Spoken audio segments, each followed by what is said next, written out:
తెలిసిన విషయాన్ని మరొకసారి పరిశీలన చేస్తూ అది వినడానికి మనం ప్రయత్నం చేయాలని నేను ప్రేమతో కోరుకుంటున్నాను. రైట్. బైబిల్లో చాలా విషయాలు మనకు తెలుసు. ఆ చాలా విషయాలను మనం పాటించేటట్లుగా కొనసాగుతున్నామా అనేటటువంటి ప్రశ్న మనం వేసుకోవాలి. నిజానికి బైబిల్లో చాలా విషయాలు దేవుడు రాయించాడు, పరిశుద్ధాత్ముడు రాయించాడు. అందులో ఎన్ని విషయాలు నా జీవితంలో నేను పాటించగలుగుతున్నాను, ఎన్ని విషయాలు నా జీవితంలో అలవాటు చేస్తున్నాను అనేటటువంటి ప్రశ్న ఎవరి కోరంగానే వేసుకోవాలి. ఈరోజు నేను చెప్తున్నటువంటి విషయం ఏంటంటే, మనం ఇన్ని సంవత్సరాలుగా నేర్చుకుంటున్నటువంటి విషయం ఎంతవరకు మనం పాటించగలుగుతున్నాం అనేటటువంటి విషయాన్ని ఈరోజు రాత్రికాల సమయంలో మనం ఆలోచన చేద్దాం. సరేనా? విషయం ఏంటంటే, ఈరోజు నేను చెప్పాలనుకుంటుంది ఏది దేవుని చిత్తం. నిజానికి దేవుని చిత్తానికి సంబంధించినటువంటి విషయాలు చాలా నేర్చేసుకున్నాం, చాలాసార్లు మనం విన్నాం. అయితే ఈరోజు రాత్రికాల సమయంలో ఈ యొక్క స్థానిక సంఘం ద్వారా మనం నేర్చుకోవాల్సిన మరొక విషయం ఏంటంటే, ఏది దేవుని చిత్తం అనేటటువంటి విషయాన్ని ఈ రాత్రికాల సమయంలో ఆలోచించేద్దాం. రైట్. నిజానికి ప్రభు అయినటువంటి యేసుక్రీస్తు వారు ఒక మాట చాలా స్పష్టంగా తెలియజేశారు. ఏంటి ఆయన తెలియజేసిన మాట అంటే, ఒక వ్యక్తి పరలోక రాజ్యంలో ప్రవేశించాలంటే ఎవరి చిత్తాన్ని జరిగించాలి? దేవుని చిత్తాన్ని జరిగించాలనే మాట చాలా స్పష్టంగా తెలియజేసేశాడు ఆయన. మత్తయి రాసినటువంటి సువార్త 7వ అధ్యాయము 21వ వచనం నుండి రాయబడింది ఆ మాట. అక్కడ రాయబడినటువంటి మాట ఒకసారి మనం చదువుకుందాం. మత్తయి రాసిన సువార్త 7వ అధ్యాయము 21వ వచనం నుండి మనం చదివినట్లయితే అక్కడ రాయబడిన మాట ఏంటంటే, ప్రభువా ప్రభువా అని నన్ను పిలిచి ప్రతివాడును పరలోక రాజ్యంలో ప్రవేశింపడు. నిజానికి ప్రభువా ప్రభువా అని పిలిస్తే ఒక వ్యక్తి పరలోకం వెళ్ళేటటువంటి అవకాశము ఉండదు. మరి పరలోకం వెళ్ళాలంటే ఏం చేయాలని చెప్పాడు ఆయన? పరలోకమందున్నటువంటి నా తండ్రి చిత్త ప్రకారము చేయువాడే ప్రవేశించును. అంటే తండ్రికి ఒక చిత్తం ఉంది, ఆ చిత్తము గ్రంథంలో రాయబడింది. రాయబడినటువంటి చిత్తాన్ని పరిశీలనగా మనం చూస్తూ దానిని జరిగించవలసిన వారమే ఉండాలి. అది వింటే సరిపోదు, అది చదివితే సరిపోదు, దాన్ని పాటించేటట్లుగా మనం ఉండాలి. అవునా కదా? అంటే చిత్తమును జరిగించేవాడు అన్నాడా, వినేవాడు అన్నాడా? చదివేవాడు అన్నాడా, జరిగించేవాడు అన్నాడా? కాబట్టి జరిగించేవాడు నిరంతరం ఉంటాడు. ఎక్కడ ఉంటాడు? పరలోక రాజ్యంలో. కాబట్టి ప్రభు అయినటువంటి యేసుక్రీస్తు వారు ఒక వ్యక్తి పరలోకం వెళ్ళడానికి తగినటువంటి ఆ జీవితానికి సంబంధించిన సమాచారం తెలియజేశాడు. ఓకేనా? అలాగే అపోస్తులైనటువంటి యోహాను కూడా ఒక సమాచారాన్ని తెలియజేశాడు. తెలియజేయబడిన సమాచారాన్ని మనం ఇప్పుడు ఆలోచన చేద్దాం. యోహాను రాసినటువంటి మొదటి పత్రిక 2వ అధ్యాయము 17వ వచనంలో మాట రాయబడింది. నిజానికి 15 నుండి 17 వరకు ఒక సమాచారం ఉంది. ఆ సమాచారంలో 17వ వచనం మనం చదువుతున్నాం. యోహాను రాసినటువంటి మొదటి పత్రిక 2వ అధ్యాయం 17వ వచనం. అక్కడ రాయబడినటువంటి మాట ఏంటంటే, ఈ లోకమునైనను లోకములో ఉన్నవాటినైనను, ఆ లోకాన్ని కానీ లోకంలో ఉన్నవాటిని కానీ ప్రేమించొద్దు. ఒకవేళ ఎవడైనా లోకంలో ప్రేమించిన వాడైతే తండ్రి ప్రేమ వాళ్ళని ఉండదు అని చెప్పి కింద ఇంకో మాట అన్నాడు. ఏ మాట అన్నాడంటే, లోకములో ఉన్నదంతయు అనగా శరీరాశియు నేత్రాశియు జీవపుడమ్మమును ఇవి తండ్రి వల్ల పుట్టినవి కావు, లోక సంబంధమైనవే. లోకమును దాని ఆశయు గతించిపోవచ్చున్నావు కానీ దేవుని చిత్తమును జరిగించేవాడు జనార్దను నిలుచును అనేటటువంటి మాట రాయబడింది. అంటే అపోజిట్ యోహాను కూడా ఏమని సమాచారం తెలియజేశాడంటే, దేవుని చిత్తమును జరిగించుట అనేటటువంటి సమాచారం తెలియజేశాడు. ప్రభు అయినటువంటి యేసుక్రీస్తు వారు తెలియజేసిన సమాచారం ఏంటంటే, తండ్రి చిత్త ప్రకారము చేయువాడే ప్రవేశించిన మాట తెలియజేశాడు. కాబట్టి రెండు విషయాలు ఒకే సమాచారాన్ని తెలియజేయబడ్డాయి. ఇలా బైబిల్లో చాలా సమాచారాలు ఈ రెండింటి మీద ఆధారపడి ఉన్నాయనేటటువంటి సమాచారం మనకు తెలియాలి. అంటే వాస్తవానికి దేవుని చిత్తాన్ని జరిగించడం చాలా కీలకమైనటువంటి పని. అయితే ఏది దేవుని చిత్తం అనేటటువంటి సమాచారం మనకు తెలియాలి. ఏది దేవుని చిత్తం అనేటటువంటి సమాచారం గ్రంథంలో ఎలా రాయబడిందో ఆ విషయాన్ని మనం పరిశీలన చేసి ఆలోచన చేద్దాం. ఓకేనా? రైట్. ఈ విషయాలు చాలా సందర్భాల్లో చదువుకున్నాం. ప్రభు అయినటువంటి యేసుక్రీస్తు వాళ్ళు చెప్పినటువంటి మాటని మనం చాలా సందర్భాల్లో చదువుకున్నాం. అపోస్తులైనటువంటి యోహాను తెలియజేసినటువంటి సమాచారాన్ని కూడా చాలా సందర్భాల్లో మనం చదువుకున్నాం. ఆ చదువుకున్నటువంటి దేవుని చిత్తము ఎలాగున్నదో ఆ విషయాలు ఇప్పుడు పరిశీలన చేద్దాం. ఓకేనండి? రైట్. దెస్సలోనికైలకు రాసినటువంటి మొదటి పత్రిక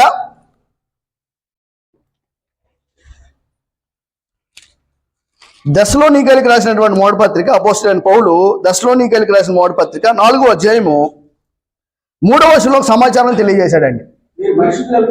మీరు పరిశుద్ధులొకటే అనగా మీరు జారత్వమునకు దూరముగా ఉండుటే దేవుని చిత్తం. అంటే దేవునికి ఒక చిత్తం ఉంది. ఆ చిత్తం ఏమని తెలియజేయబడింది అని అంటే మీరు పరిశుద్ధులుగా ఉండడమే దేవుని చిత్తం. ఎలా ఉండాలంట? పరిశుద్ధులుగా ఉండాలి. పరిశుద్ధులుగా ఉండాలి అని అంటే ఆ కింద ఏమన్నాడంటే జారత్వమునకు దూరముగా ఉండుట అని రాశాడు. వాస్తవానికి పరిశుద్ధతకు వ్యతిరేకమైంది ఏంటంటే పాపం. పాపాన్ని విడిచిపెట్టడం దేవుని చిత్తం. పాపం అనేటటువంటి ఆ డాగును కలిగి లేకుండా బ్రతకడం దేవుని చిత్తం. మరి పాపాన్ని కలిగి ఉండడం అది దేవుని చిత్తం కాదు. పాపంలో కొనసాగడం అది దేవుని చిత్తం కాదు. దేవుని చిత్తం ఏంటంటే పాపానికి వేరే, చీకటికి వేరే పరిశుద్ధతను కలిగి జీవించడం దేవుని చిత్తం. ఓకేనా? పరిశుద్ధతను కలిగి జీవించాలి. వాస్తవానికి పరిశుద్ధత కలిగి జీవించాలనేటటువంటి సమాచారం నేటి క్రైస్తవులుగా చెప్పబడిందా? ఆనాడు యూదులు కూడా చెప్పబడిందా? వాళ్ళు కూడా చెప్పబడింది. లేవీకాండం 19 చదివినట్లయితే అక్కడ ఒక మాట రాయబడింది. ఏమని రాయబడిందంటే ఆనాడు యూదులకి దేవుడు తెలియజేసినటువంటి సమాచారం, నేను పరిశుద్ధుడినై ఉన్నాను గనక మీరును ఎలా ఉండమని చెప్పాడు ఆయన? పరిశుద్ధులై ఉండండి అని చెప్పాడు ఆయన. ఓకేనా? అదే మాట పేతురు తను రాసినటువంటి మొదటి పత్రికలో కూడా తెలియజేశాడు. పేతురు తను రాసినటువంటి మొదటి పత్రిక 1:14 నేను పరిశుద్ధులై ఉన్నాను, మీరును పరిశుద్ధులై ఉండుడి అని వ్రాయబడి ఉన్నదని చెప్పాడు. అంటే పరిశుద్ధత చాలా కీలకమైంది. పరిశుద్ధతకు వ్యతిరేకమైంది ఏంటంటే పాపం. పాపాన్ని విడిచిపెట్టి ఉండడమే దేవుని చిత్తం అనేటటువంటి సమాచారం చాలా స్పష్టంగా రాయబడింది. ఓకేనా? నిజానికి పరిశుద్ధులుగా ఉండమని దేవుడు ఆనాడు యూదులకి, ఈనాడు క్రైస్తవులకి చెప్పినప్పుడు ఆనాడు యూదులు పరిశుద్ధత విషయంలో ఎలా ఉన్నారంటే పౌరుషం కలిగి ఉన్నారండి. పరిశుద్ధత విషయంలో ఎలా ఉండేవారంటే యూదులు పౌరుషం కలిగి ఉన్నారు. ఆనాడు యూదులు కాకుండా పితరుల కాలంలో పరిశుద్ధత విషయంలో పౌరుషంగా బ్రతికిన వ్యక్తి ఎవరంటే యోసేపు విషయం మన అందరికీ తెలుసు. యోసేపు బాల్య దశ నుండి కష్టాలు అనుభవించాడు. అన్నయ్యల నుండి సమస్యలు వచ్చేసాయి. అన్నయ్యలు ఇస్మాయిలీలకు అమ్మేశాడు. ఇస్మాయిలీలు ఆయనని ఐగుప్తు దేశానికి తీసుకుని వెళ్ళిపోయారు. ఐగుప్తు దేశంలో పోతిఫర్ అనే ఆయన యోసేపుని కొనుక్కున్నాడు. అప్పటి నుండి యోసేపు పోతిఫర్ ఇంట్లో ఒక బానిస. అవునా కదా? ఈ పోతిఫర్ ఇంట్లో బానిసగా ఉన్నటువంటి యోసేపు అంచెలంచెలుగా దేవుడు కృపను బట్టి ఎదుగుతూ ఉన్నప్పుడు యోసేపు మీద కన్ను వేశారు. ఎవరు వేశారు? పోతిఫర్ భార్య. అలాంటి సందర్భాల్లో ఒక్కసారే అది జరిగిందా, అనేక సార్లు అది జరిగిందా అని అంటే బైబిల్ మనకి ఏం తెలియజేసింది? ఒక్కసారి కాదు, దినదినము ఆయన శోధింపడ్డాడు. ప్రతిరోజు అలాంటి శోధన అనుభవించాడు యోసేపు. అలాంటి సమయంలో కూడా పరిశుద్ధతను కాపాడుకునే విషయంలో ఎలా ఉన్నాడు యోసేపు అంటే చాలా తీవ్రంగా ఉన్నాడండి. చాలా తీవ్రంగా ఉన్నాడు. ఏదో ఒక సందర్భంలో పొరపాటు చేస్తే అయిపోయిందిలే అనేటటువంటి ఆలోచన యోసేపు జీవితంలో ఎక్కడ కనబడలేదు. నిజానికి మనల్ని ఎవరైనా అనేక సందర్భాల్లో ఒక పాపపు పనికి ప్రోత్సహిస్తే కొన్ని సందర్భాల్లో మనం ఎదిరించినప్పుడు కూడా మనలో ఉండేటటువంటి మొహమాటాన్ని బట్టి, మనలో ఉండేటటువంటి ఆ యొక్క స్నేహ భావాన్ని బట్టి మనం ఏం చేస్తామంటే ఆ పాపంలో కొనసాగేటటువంటి అవకాశం ఇస్తాం. నిజానికి యోసేపు రాజేం కాదు, యోసేపు ధనవంతుడేం కాదు, యోసేపు అధికారం కాదు. యోసేపు పరిస్థితి ఏంటి? బానిస.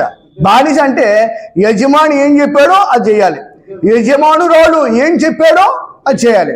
నిజానికి అది చేయకపోతే శిక్ష ఉంటుంది. అవునా కదా? నిజానికి బానిసగా బ్రతుకుచున్నప్పుడు కూడా యోసేపు తన జీవితంలో ఎన్నో అవరోధాలను, ఎన్నో శ్రమలు అనుభవిస్తున్నప్పుడు ఏ విషయంలో జాగ్రత్త పడ్డాడైనా? దేవుడు ఎదుట పరిశుద్ధమైనటువంటి జీవితం విషయంలో చాలా జాగ్రత్తగా ఉన్నాడండి. అంటే పరిశుద్ధతను కాపాడుకున్నాడా, దాన్ని పోగొట్టుకున్నాడా? కాపాడుకున్నాడు. ఒకవేళ నిజానికి ఆయన బానిస, మనం కూడా బానిసలం అంటే మనం బానిసలం కాదు, మనకు స్వతంత్రులం. మన మీద ఒక యజమాని లేడు, మన మీద ఒక నాయకుడు లేడు. మనం స్వతంత్రులం అయినప్పుడు కూడా మనకి ఇవ్వబడినటువంటి పరిశుద్ధత విషయంలో ఎక్కడో నిర్లక్ష్యం వహిస్తూ ఉంటామండి. అవునా కదా? కానీ ఇప్పుడు మనం యోసేపు జీవితం నుండి ఏం నేర్చుకోవచ్చు అంటే బానిసగా బ్రతుకుచున్నప్పుడు కూడా తాను పరిశుద్ధతను కాపాడుకునే విషయంలో ఎలా ఉన్నాడు? ఆయన చాలా తీవ్రంగా ఉన్నాడు అన్నమాట అండి. మరి ఆయన అలాగే ఉండేటప్పుడు మనం ఇంకెలా ఉండాలి పరిశుద్ధత కాపాడుకునే విషయంలో? నిజానికి అప్పటికి ఆజ్ఞ ఏమీ లేదు, అప్పటికి నియమం ఏమీ లేదు. అయినప్పుడు కూడా ఆయనకి ఆజ్ఞ లేకపోయినప్పుడు కూడా, ఆయనకి నియమం లేకపోయినప్పుడు కూడా ఆయన పరిశుద్ధతను కాపాడుకునే విషయంలో చాలా ధైర్యంగా ఉన్నాడండి, స్థిరంగా ఉన్నాడండి. దాని తర్వాత ధర్మశాస్త్రం ఇవ్వబడింది. ధర్మశాస్త్రం ఇవ్వబడిన తర్వాత దానియేలు విషయానికి వస్తే, దానియేలు కాలంలో అప్పటికే దానియేలు ముందటి తరం ఆ పితరుల కాలం వాళ్ళు చేసినటువంటి పాపాన్ని బట్టి చెరకు పట్టుకుని పోయారు. ఏ చెరకు వెళ్ళిపోయారంటే బబులోని చెరకు వెళ్ళిపోయారు వాళ్ళు. అవునా కదా? బబులోని చెరలో 70 సంవత్సరాలు వాళ్ళు బానిసలుగా బ్రతుకుతూ ఉన్నారు. అందులో దానియేలు కూడా ఒకడు ఉన్నాడు. నిజానికి దానియేలు చాలా అందగాడు, రూపవంతుడు, సుందరుడు. దానియేలు బహు విద్యలు నేర్చుకెళ్ళినవాడు. అంతటి దానియేలు జ్ఞాని కాబట్టి రాజు మాటను బట్టి కొంతమంది జ్ఞానుల్ని సెపరేట్ చేస్తే చెరపట్టబడిన వారిలో అందులో దానియేలు ఒకటిగా ఉన్నాడు. అప్పుడు రాజు దగ్గర తీసుకుని వెళ్ళేటటువంటి అవకాశం వస్తుంది. ఒకరోజు రాజు దగ్గర తీసుకుని వెళ్ళాలంటే ముందు ట్రైనింగ్ ఇవ్వాలి. ఆ ట్రైనింగ్లో రాజు చెప్పిన భోజనం తినాలి. ఆ ట్రైనింగ్లో రాజు ఉంచినటువంటి స్థలంలో ఉండాలి, రాజు పడుకోబెట్టే చోట్లో ఉండాలి. ఇలాంటి ట్రైనింగ్ దానియేలు జీవితంలో వచ్చినప్పుడు రాజు ఏం భోజనం చేస్తున్నాడో అదే భోజనం ఎవరికి పెట్టాలని ఆజ్ఞాపించారు? ఆ దానియేలు స్నేహితులు పెట్టమని ఆజ్ఞాపించాడు. అయితే దానియేలు దాన్ని స్వీకరించాడా, వద్దని తిరస్కరించాడా? నిజానికి రాజు చేసే భోజనం దేవుడిచ్చినటువంటి ఆజ్ఞకు వ్యతిరేకం కావచ్చేమో. దేవుడు తినకూడదని చెప్పినటువంటి ఆహార పదార్థాలు రాజు తినడానికి అవకాశం ఇస్తాడేమో. కాబట్టి మేము ఆ భోజనాలు చెయ్యం, మేము రాజు భోజనాలు చెయ్యం, మాకు శాఖ ధాన్యాదులే పెట్టండి అనే మాట చెప్పాడండి. అవునా కదా? వాస్తవానికి దానియేలు బానిసగా ఉన్నప్పుడు కూడా తనకు ఇవ్వబడినటువంటి పరిశుద్ధత విషయంలో ఎలా బ్రతికాడు? ఆయన చాలా పౌరుషంగా బ్రతికాడండి. అంటే అక్కడ రాజు ఆజ్ఞను కూడా తిరస్కరించి, రాజు మాటను కూడా తిరస్కరించి తనకు ఇవ్వబడినటువంటి పరిశుద్ధతను కాపాడుకునే విషయంలో చాలా ముందు ఉన్నాడండి దానియేలు. మరి దానియేలు బానిసగా ఉండి రాజు ఆజ్ఞకు భయపడక ఎలాగైతే పరిశుద్ధతను కాపాడుకునే విషయంలో ముందున్నాడో, మనకి ఎలాంటి రాజు లేడు, మనకి ఎలాంటి అధికారం లేడు. మరి అలాంటప్పుడు మనం దాన్ని కాపాడుకునేటటువంటి విషయంలో పౌరుషం కలిగి బ్రతుకుతున్నామా అనే ప్రశ్న మనం వేసుకోవాలి. మరొక సందర్భాన్ని చూస్తే ప్రభువే ఒక ఆయనకి అవకాశం ఇచ్చాడు ఆహార పదార్థాలు తినమని.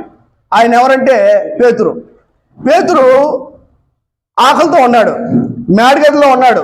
అలాంటి సమయంలో పైనుండి దుప్పటి వచ్చింది.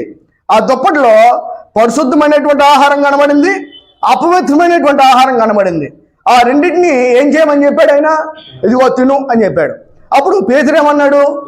నిషేధించబడిన దాన్ని నేను అలాగే తింటాను ప్రభువా, నేను ఎలా తింటాను, ఎప్పుడైనా తిన్నానని నిషేధించబడిందా అని చెప్పి పేతురు అక్కడ ఏం చేశాడు? అంగీకరించాడా, తృణీకరించాడా? నిజానికి ప్రభువు దాన్ని పరిశుద్ధపరిచినా సరే దాన్ని తినడానికి పేతురు మనస్సాక్షి అనేది అంగీకరించిందా?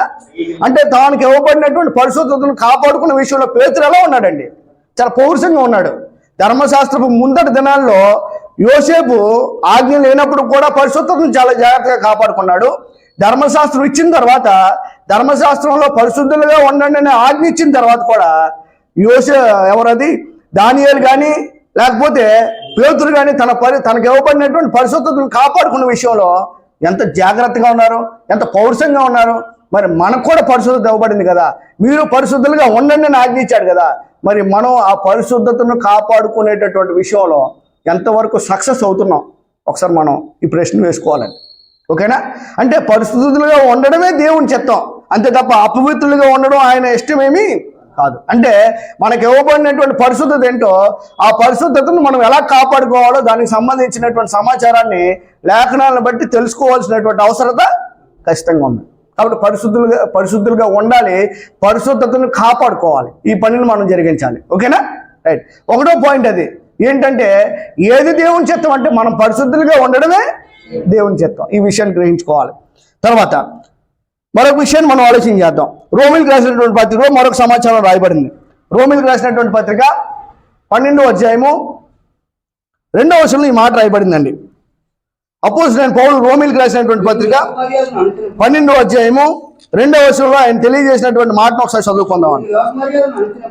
మీరు ఈ లోక మర్యాదలు అనుసరింపక ఉత్తమమును అనుకూలమును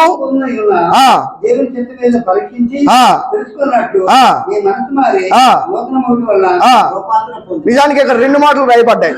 ఏంటి ఆ 2 మాటలు అంటే, ఏది దేవుని చిత్తం అంటే ఈ లోక మర్యాదను అనుసరించడం దేవుని చిత్తమేమి కాదు. అంటే నిజానికి ఒక వ్యక్తి కన్వర్ట్ అయ్యాడు, నిజానికి ఒక వ్యక్తి లోకం నుండి వేరు చేయబడ్డాడు, లోకం నుండి వేరు చేయబడ్డాడంటే అర్థం ఏంటంటే లోకాన్ని విడిచి వచ్చాడు అని అర్థం.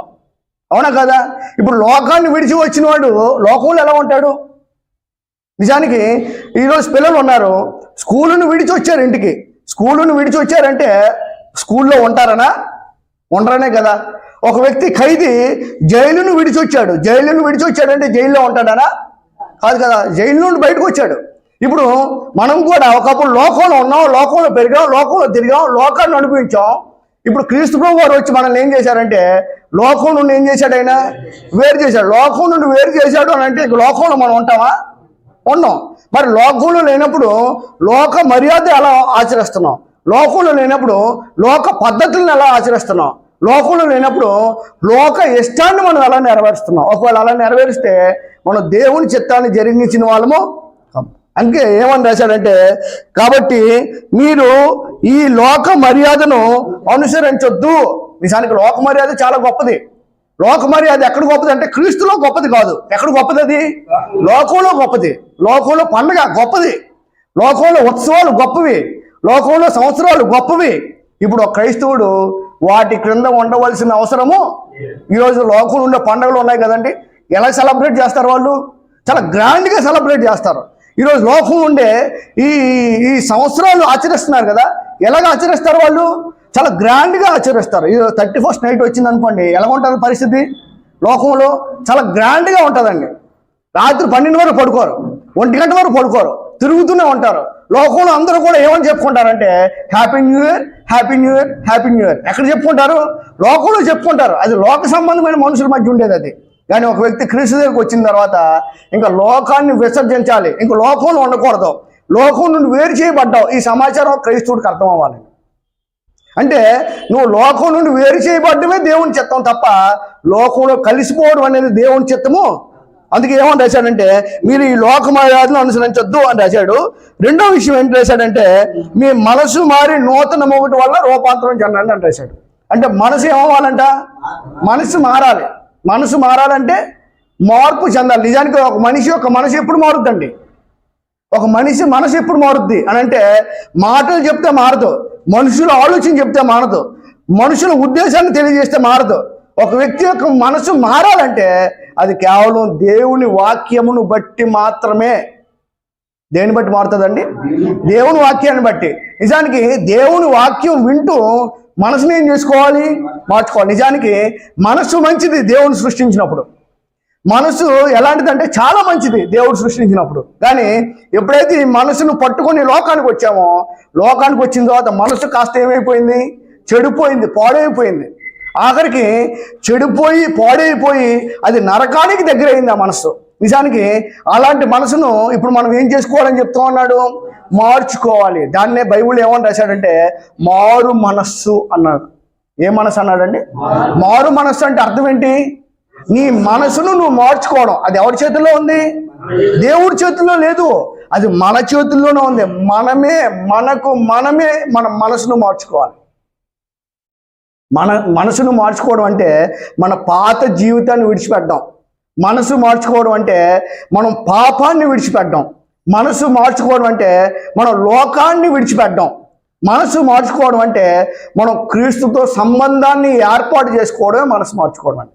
కాబట్టి మనసు మార్చుకోవడాన్ని ఏమన్నారంటే ప్రాచీన స్వభావాన్ని వదులుకో అని రాశాడండి. ఎఫ్సీలకు రాసిన పత్రికలో ఈ మాట చాలా స్పష్టంగా రాశాడు. ఆ మాట ఒకసారి చదువుకుందామండి. ఎఫ్సీలకు రాసిన పత్రిక 4వ అధ్యాయము 22 నుండి 24 వచనాలు చదివినట్లయితే ఇక్కడ మాట చాలా స్పష్టంగా రాయబడింది. ఏమని రాయబడిందో చదువుదాం.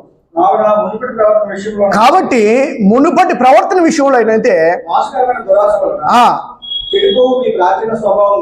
నిజానికి మునుపటి ప్రవర్తన మోసకరమైన దురాశలతో నిండిపోయిందని రాశాడు. దురాశ ఎక్కడుంది? లోకంలో ఉంది. ఉందా లేదా? లోకంలో దురాశ ఉంది. ఆ దురాశ లోకాల్లో ఉండాల్సిన బదులుగా ఎక్కడికి వచ్చేసిందంటే నాలోకి వచ్చేసింది. ఈ దురాశ గర్భాన్ని ధరించింది. ఒకరోజు దురాశ గర్భాన్ని ధరిస్తే ఓ పిల్లోడిని కనది. ఏంటో పిల్లోడు? పాపం. నిజానికి ఆ పాపం కనిన తర్వాత పాపం వల్ల ఒక జీతం వచ్చింది. ఏంటో జీతం? అందుకే మీ అపరాధముల చేతను పాపముల చేతను మీరేమైపోయారు అని రాశాడు? చచ్చిపోయారు, మరణించారు ఆత్మీయంగా. అది మానవుని యొక్క పరిస్థితి. అంటే మనసు బాగుంటే ఆ పరిస్థితి వచ్చిందా, చెడిపోతే ఆ పరిస్థితి వచ్చిందా? చెడిపోతే ఆ పరిస్థితి వచ్చింది. ఇప్పుడు చెడిపోయిన మనసుని ఏం చేసుకోవాలి? ఇప్పుడు మార్చుకోవాలి, బాగు చేసుకోవాలి, శుద్ధి చేసుకోవాలి, కడుక్కోవాలి. కడుక్కోవడానికి కాళ్ళు బురద పడితే కడుక్కోవడానికి నీళ్ళు ఉన్నాయి, అవునా కదా? మరి మనసు చెడిపోతే కడుక్కోవడానికి వాక్యమే మనసులను కడుగుతుంది, మనసుల మలినాన్ని తొలగిస్తుంది. కాబట్టి వాక్యాన్ని నేర్చుకునే విషయంలో కానీ, వాక్యాన్ని వినే విషయంలో కానీ, వాక్యాన్ని గ్రహించే విషయంలో కానీ, వాక్యాన్ని అనుసరించే విషయంలో కానీ ఎప్పుడు వెనకడుగు వేయకూడదు.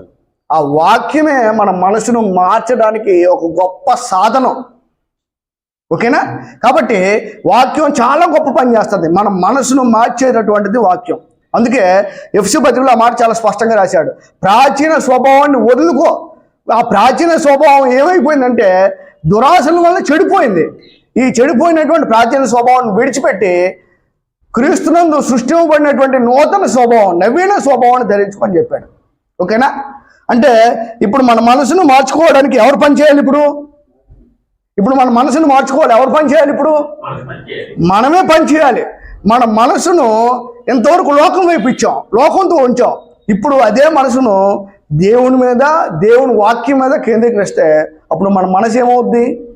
మారుతూ ఉంటుంది. మన మనసు మారితే మనకు ఆనందం, మన మనసు మారితే మనల్ని సృష్టించినటువంటి దేవునికి ఆనందం. మారకపోతే ఆయనకు దుఃఖం, ఆయనకి వేదన. నిజానికి నోవహు కాలంలో ఉండేటటువంటి మనుషుల్ని చూసినటువంటి దేవుడు ఆనందించాడా, దుఃఖపడ్డాడా? ఎందుకు అని అంటే మనుషులు చెడిపోయారు, వారి మనసులు చెడిపోయాయి, వాళ్ళ హృదయాలు పాడైపోయాయి. అందుకే ఆదికాండం 6వ అధ్యాయం 5వ వచనం మాట చాలా స్పష్టంగా రాశాడు. ఆదికాండం 6వ అధ్యాయము 5వ వచనం. వాస్తవానికి అక్కడ రాయబడినటువంటి మాట ఏంటంటే, నరుల్లో చెడుతనము భూమి మీద గొప్పదనియు, వారి హృదయం యొక్క తలంపుల్లోని ఊహాంతియు. అంటే కేవలం వారి హృదయం యొక్క తలంపుల్లోని ఊహ అంతా ఏమై ఉందని రాశాడు? చెడ్డదే. అది చూసిన వాడెవరు? దేవుడు. అది చూసినటువంటి దేవుడు ఆనందించాడా, దుఃఖపడ్డాడా? అందుకే అక్కడ కింద ఏమని రాశాడంటే, తాను భూమి మీద నరులను చేసినందుకు సంతాపము నుండి తన హృదయంలో నొచ్చుకొనెను అని మాట రాశాడండి. నిజానికి ఈనాడు కూడా మనం మారకపోతే, మార్పు చెందకపోతే, మారు మనసు పొందకపోతే మనల్ని బట్టి దేవుడు సంతోషిస్తాడా, బాధపడతాడా? మనల్ని బట్టి ఏడుస్తాడా, ఆనందిస్తాడా? ఒకసారి మనం ఆలోచన చేద్దామండి. కాబట్టి అసలు వాస్తవమైన విషయం ఏంటంటే దేవుని చిత్తం మన మనసును మార్చుకోవడమే. మొదటి విషయం ఏంటంటే మనం పరిశుద్ధులుగా ఉండడం దేవుని చిత్తం. రెండో విషయం ఏంటంటే మనం ఈ లోక మర్యాదను విసర్జించడం దేవుని చిత్తం. మూడో విషయం ఏంటంటే మనము మన మనసును మార్చుకోవడమే దేవుడి చిత్తం అండి, ఓకేనా? 3 విషయాలు చెప్పుకున్నాం. 4వ విషయాన్ని మనం ఆలోచన చేద్దాం. దెస్సలోనికైలకు రాసిన మొదటి పత్రిక 5వ అధ్యాయం 18వ వచనం చదువుదామండి. దెస్సలోనికైలకు రాసిన మొదటి పత్రిక 5వ అధ్యాయము 18వ వచనంలో ఈ మాట చాలా స్పష్టంగా రాయబడింది. రాయబడినటువంటి మాటను ఒకసారి ఆలోచన చేద్దాం.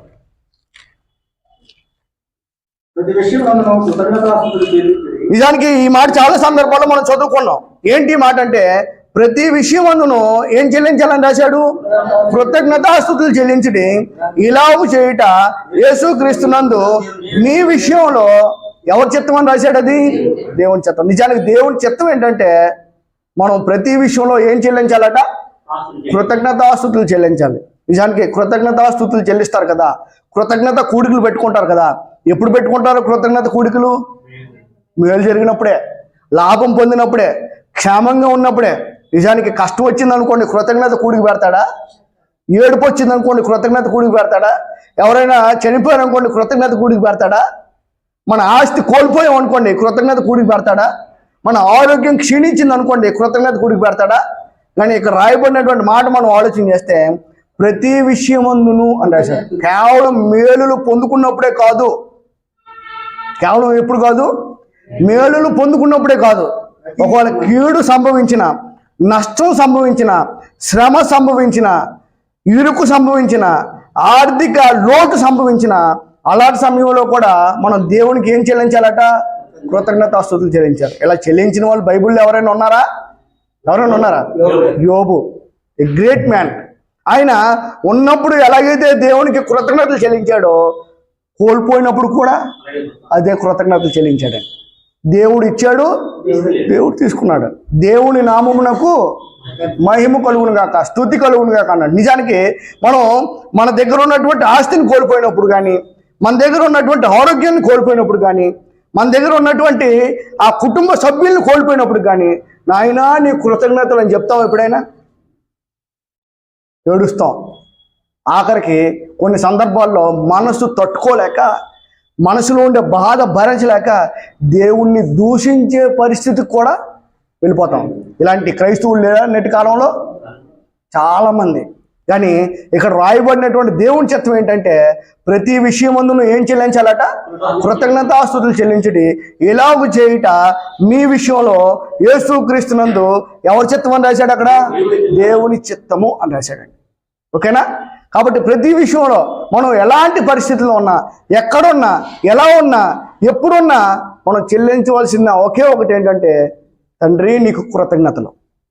ఆ మాట మన పెదవులతో కూడా రావాల్సిందే. ఆ మాట ఎక్కడి నుండి రావాలి?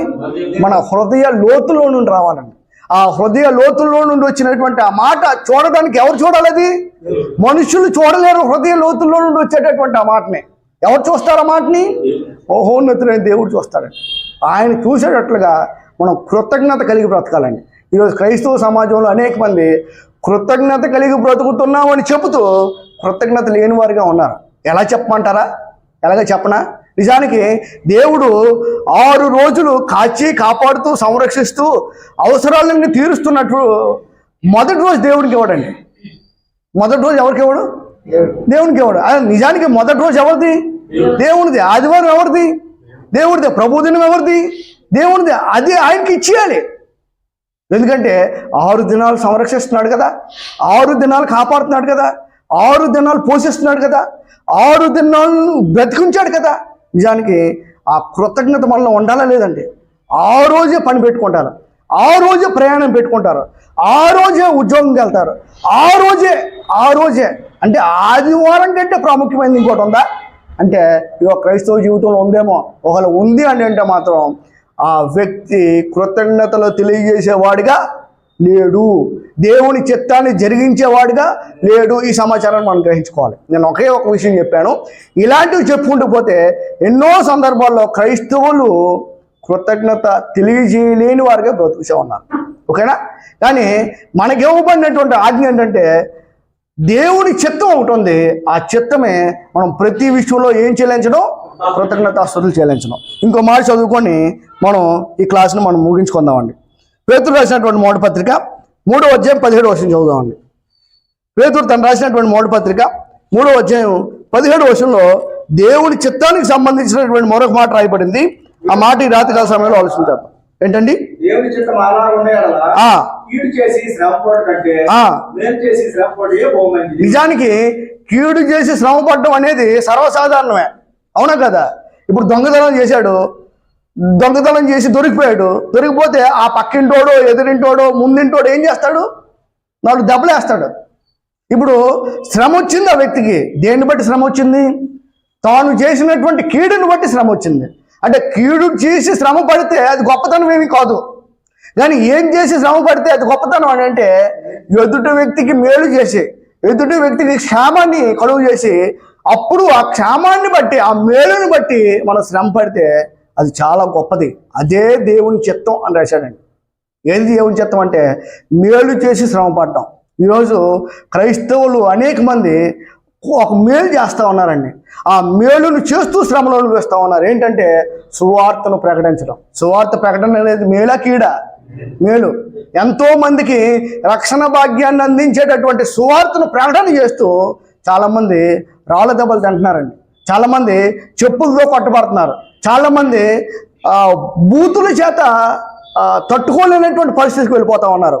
అయినప్పుడు కూడా వాళ్ళ పనిని మాత్రం ఆపుతున్నారా? ఆపట్లేదా? అని నిజానికి వాళ్ళు ఏం చేస్తూ శ్రమలో అనుభవిస్తున్నారు? మేలు చేసి శ్రమలో అనుభవిస్తున్నారు. నిజానికి అలాంటి శ్రమలు సంఘ ప్రారంభ దినాల్లో పౌలు అనుభవించాడు, పేతురు అనుభవించాడు, యోహాను అనుభవించాడు, అపోస్తులందరూ అనుభవించారు. ఆదిమ క్రైస్తవులందరూ కూడా అదే పనిని జరిగించి శ్రమను అనుభవించారండి. మేలు చేసి అనుభవించారా, కీడు చేసి అనుభవించారా? మేలు చేసి శ్రమ పడుట దేవుని చిత్తము. కాబట్టి మనం ఎవ్వరికి కీడు చేయొద్దు, మనం ఎవరిని తక్కువ చేయొద్దు. మనం చేస్తే మన నుండి అవతల వాళ్ళకి కలిగేది మేలే ఉండాలి, అది క్షేమమై ఉండాలి. ఒకవేళ క్షేమం చేసినప్పుడు కూడా, మనం మేలు చేసినప్పుడు కూడా ఒక శ్రమలు అనిపిస్తే ఆ శ్రమలను బట్టి ఏడవాలా, ఆనందించాలా? ఆనందించాలా. నిజానికి మేలు చేశాను, అయ్యో వాడికి ఎందుకు మేలు చేశాను, మేలు చేయడం వల్ల నాకు ఈ కష్టం వచ్చింది అని అనకూడదు. చాలామంది ఏమనుకుంటారంటే, ఎదుటి వ్యక్తి మేలు చేశాడు అనుకోండి, ఆ మేలుని బట్టి ఆ ఎదుటి వ్యక్తి మేలు పొందుకొని ఏమో అనరాని మాటలు ఆడేస్తే ఆ మాటలు మన హృదయంలో పడితే, మన చెవుల్లో పడితే మనకు ఎలాంటి భావన ఉంటుంది? అయ్యో వీడికి అనవసరంగా మేలు చేశానే, మేలు చేసి తప్పు చేశాను అని అంటాడండి. నిజానికి మేలు చేసి శ్రమపడడం అనేది నువ్వు ఆనందించదగ్గ సమాచారం అండి. నువ్వు ఆనందించాలి ఆ విషయంలో. ఎందుకంటే అది ఎవరి చిత్తం అని రాశాడు? దేవుని చిత్తం. కాబట్టి ఇప్పటి వరకు దేవుని చిత్తానికి సంబంధించిన సమాచారం చెప్పుకున్నాం. మొట్టమొదటిదేమో పరిశుద్ధులుగా ఉండడం దేవుని చిత్తం. రెండవదేమో ఈ లోక మర్యాదను విసర్జించడం దేవుని చిత్తం. మూడోదేమో మనసును మార్చుకోవడం దేవుని చిత్తం. నాలుగోదేమో ప్రతి విషయం అందును ఏం చెల్లించాలి? కృతజ్ఞతాస్తుతులు చెల్లించడం అనేది దేవుడి చిత్తం. ఐదోదేమో మేలు చేసి శ్రమపడడం. మేలు చేసి శ్రమపడడం దేవుని చిత్తం. కాబట్టి దేవుని చిత్తం ఎలాగుంటే మనం మరి అలా చేయడానికి ఎందుకు వెనకడుగు వేస్తున్నాం? ఒకసారి మన మనస్సాక్షికి ప్రశ్న వేసుకుందాం. దేవుని చిత్తం అలాగున్నప్పుడు దానిని జరిగించడానికి మన అడుగులు ముందుకు వేయవలసినటువంటి అవసరత ఖచ్చితంగా ఉంది. నిజానికి దేవుని చిత్తం ఎలాగున్నప్పుడు మనం దానిని చేయగలిగితే, మన జీవితంలో చూపించగలిగితే, అప్పుడు మనం చేస్తున్నటువంటి దేవుని చిత్తాన్ని బట్టి ఎవరు ఆనందిస్తారు? అసలు ఎవరు సంతోషిస్తారు? ముగింపుగా మాట చదువుకుందామండి. దశలోనికైలకు రాసినటువంటి మొదటి పత్రిక, దశలోనికైలకు రాసిన మొదటి పత్రిక 4వ అధ్యాయము 2వ వచనం చదువుదామండి. దశలోనికైలకు రాసినటువంటి మొదటి పత్రిక 4వ అధ్యాయం 2వ వచనం. కాగా మీరు ఎలాగూ నడుచుకొని దేవుని సంతోషపెట్టవలనో మా వలన నేర్చుకున్న ప్రకారము మీరు నడుచుకుంటున్నారు. అంటే దశలోనికైలకి ఈ పత్రిక రాస్తూ తెలియజేయబడిన సమాచారం ఏంటంటే, మీరు ఎలాగూ నడుచుకొని దేవుని సంతోషపరచవలనో మా దగ్గర మీరు నేర్చుకోండి అని అంటున్నాడు. ఇప్పుడు ఎవరి దగ్గర నేర్చుకోవాలి? అపోస్తుల దగ్గర నేర్చుకోవాలి. ఏమి నేర్చుకోవాలి? దేవుని చిత్తాన్ని నేర్చుకొని దేవుణ్ణి సంతోషపెట్టేటటువంటి జీవితాన్ని కలిగి బ్రతకాలి. ఓకేనా? అంటే మనం దేవుని యొక్క చిత్తాన్ని జరిగిస్తే ఎవరు ఆనందిస్తారు? దేవుడు ఆనందిస్తాడు. దేవుడు ఆనందించేటట్లు మనం జీవించాలి. అలాగే జీవించిన వాళ్ళు బైబిల్లో ఎవరైనా ఉన్నారంటే యేసుప్రభు వారు మనకు కనబడతా ఉంటారు. యేసుప్రభు వారి జీవితాన్ని బట్టి ఎవరు ఆనందించారండి? దేవుడు ఆనందించాడు. చెప్పాడు ఆయన, తెలియజేశాడు ఆయన, ఇదిగో ఈయన నా ప్రియ కుమారుడు, ఈయన యందు నేను. నిజానికి అదే మాట మనల్ని చూసి అనాలి ఆయన. అదే మాట మిమ్మల్ని చూసి అనాలి. అదే మాట మిమ్మల్ని చూసి అనాలి. ఎవరు? ఆయన అనాలి. ఏమని? ఈయన్ని బట్టి నేను దుఃఖపడుతున్నాను అని కాదు, ఇదిగో ఈయన్ని బట్టి నేను ఆనందిస్తున్నాను అనే మాట రావాలి. ఈ మాట రావాలంటే మనం ఏం చేయాలి అని అంటే దేవుని చిత్తాన్ని జరిగించాలి. అందుకే దేవుని చిత్తమును జరిగించేవాడు నిరంతరమును నిల్చును అని మాట్లాడాడు. కాబట్టి ఒకవేళ ఎప్పటి వరకు మనం దేవుని చిత్తాన్ని జరిగించే విషయంలో ఎక్కడైనా పొరపాటు చేసిన వారం అయితే, ఇప్పటి వరకు మనం దేవుని చిత్తాన్ని జరిగించే విషయంలో వెనకడుగు వేసేవారం అయితే, ఇప్పటి వరకు దేవుని చిత్తాన్ని జరిగించే విషయంలో మనం త్రోవ తప్పిన వారం అయితే, ఇక ముందు దేవుడు మనకి ఇస్తున్నటువంటి అవకాశాలను వినియోగించుకొని ఆయన చిత్తాన్ని జరిగించడానికి, ఆయన చిత్తం ఏదో తెలుసుకొని దాని ప్రకారంగా జీవించడానికి ఇక ముందు ప్రయత్నం చేయాలని నేను ప్రేమతో కోరుకుంటూ, పొందూరులో ఉన్నటువంటి స్థానిక క్రీస్తు సంఘం ద్వారా ఈ శ్రీకాకుళంలో ఉన్నటువంటి స్థానిక క్రీస్తు సంఘాన్ని నా ప్రత్యేకమైనటువంటి వందనాలు తెలియజేసుకుంటూ ముగిస్తున్నాను. థ్యాంక్ యూ అనండి.